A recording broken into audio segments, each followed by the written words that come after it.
Welcome to Dr. Warrick's podcast channel. Warrick is a practicing cardiologist and author with a passion for improving care by helping patients understand their heart health through education. Warrick believes educated patients get the best health care. Discover and understand the latest approaches and technology in heart care and how this might apply to you or someone you love.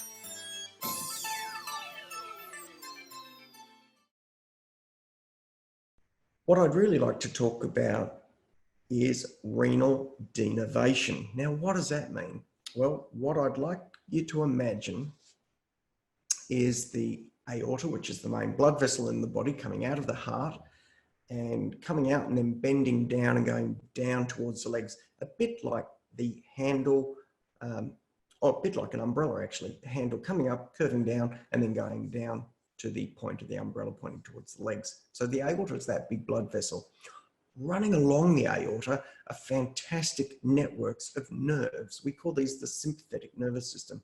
And those nerves can help regulate blood pressure and drive some of the mechanisms that alter blood pressure, increase heart rate, increase blood pressure, because our sympathetic nervous system is the one that we use for fight or flight. Now imagine as our umbrella is coming down, it's giving off branches.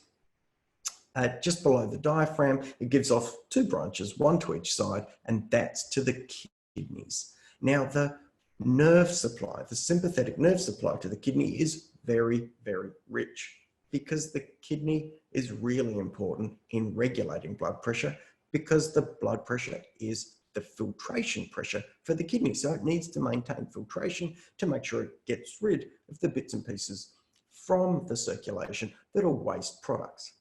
So very closely tied. Anyway, turn of this millennia and before, a group in Melbourne led by a Professor Murray Esler speculated that the sympathetic nerves running along the renal arteries to the kidneys could be potentially contributing to elevated blood pressure. Interesting thought. Well, they started to do around, I think, the 1990s, research on animal models about this and started to get some sense that that was the case. And lo and behold, in about 2007, they did their first renal artery denervation, which meant that they undertook a procedure which literally burnt or removed the new nerves, the sympathetic nervous system plexus, the network of nerves going out to the kidneys. And they did that in Victoria, in Australia, around about 2007. And that, it turned out, in fact, to be on someone's grandmother. So it was a lady with elevated blood pressure who they did that on. And believe it or not, this seemed to show some promise. Well, the significance of that is that with that promise, a number of trials were generated, and they also developed catheters or little tubes, if you like, wires that get passed up from the leg up into the renal arteries on both sides, and from the inside of the artery were able to derange or eradicate or destroy, if you like, the sympathetic nerves traveling along the renal arteries. Well, there were multiple trials, relatively small over a number of years, which started to point towards this intervention being really quite a cool thing to do. But it wasn't until a number of years ago where someone said, we really need to show that this trial works compared to no treatment. And because the trial has quite a lot of, if you like, placebo effect that could be attached to going through the procedure, they actually set up a sham procedure as their control arm in the study. And that study was done a number of years ago. It was called the Simplicity 3 trial, and it was absolutely instrumental in the progress of this renal artery denervation concept for treating high blood pressure to lower it. They randomized somewhere around 500 odd patients, and what they found was that there was very little significant difference in the reduction of blood pressure seen in the active group, where they literally burnt and destroyed the renal nerves, versus the sham group, where they just stuck in a tube and pretended to burn the nerves. Very disappointing for that area of research. Absolutely sat everyone back down on their seat, scratching their heads, and put the mockers on this technology for, well, basically until now. And so a number of years later, another trial is being done. And this time it's being done because the last trial, which was the sham procedure, which looked like this intervention wasn't helpful, had a number of problems with it. One of the problems was that the catheters that they were using were not particularly standardized and not the easiest to use, and the operators who were using them didn't necessarily have a lot of experience. So it turned out that some of the people in this multi-center trial with 30, 40, 50 countries around the world who'd all contributed to this trial or study, some of the operators had maybe only done 1, 2, or 3 cases, so didn't really have experience in delivering the technique to actually ablate the arteries properly. So there was a lot of discussion saying, well, you know, the catheters are not easy to use. The operators didn't know what they were doing. Obviously, you're comparing poor technique to nothing. And so anyway, they've done another trial, and this trial is called the Spiral HTN trial, Spiral Hypertension trial, sponsored by the manufacturer of someone who's got a device that literally sits in the renal artery. It's got a nice, like a pigtail curl on it, if you like, or a corkscrew curl.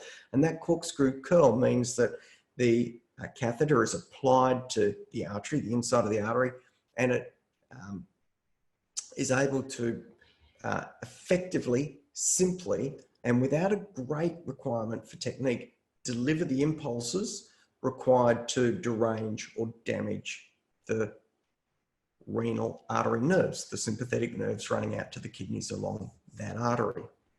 Well, that trial was released 2 days ago. They had taken 331 patients. They'd randomized 166 to a sham procedure and 165 to the active procedure. Well, they took people whose blood pressure was as high as 150 right up to 180. So these are people with real blood pressure. They looked at office blood pressures, and they looked at 24-hour blood pressure monitor pressures as well.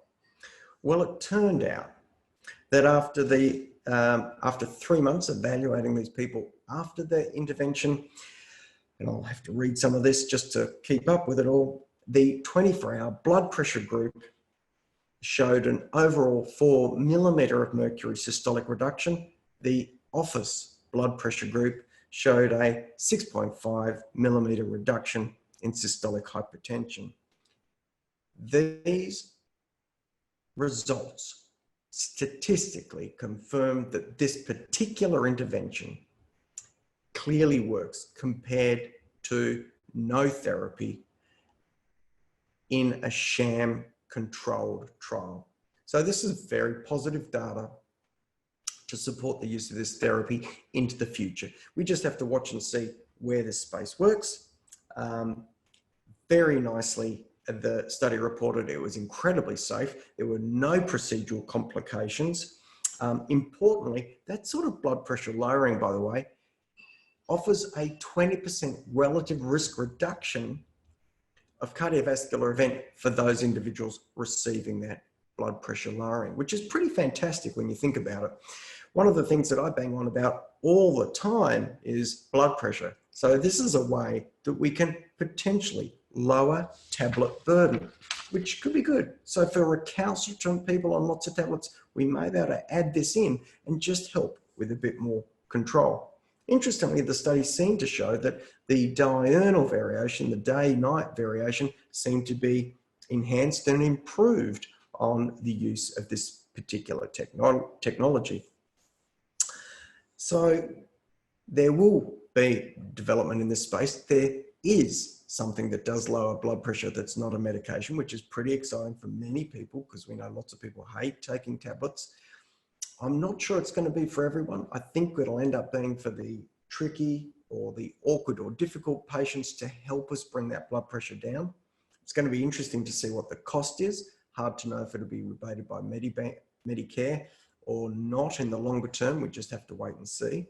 It's possible though, because blood pressure is such an important deal in our community and it's so common. Blood pressure is affecting about 25% of our population. So it's a really, really big deal. So an interesting space where we can look at renal artery denervation, the sympathetic nervous system, the fight and flight nerves running out to the kidneys that can have an impact on keeping blood pressure up. We can literally eradicate or disrupt them and lower blood pressure. So a really interesting space. Look, as always, if you have any queries or questions, please let us know. Leave a note below and we can get back to you. If you've got any ideas for any other presentations, please let me know. You have been listening to another podcast from Dr. Warrick.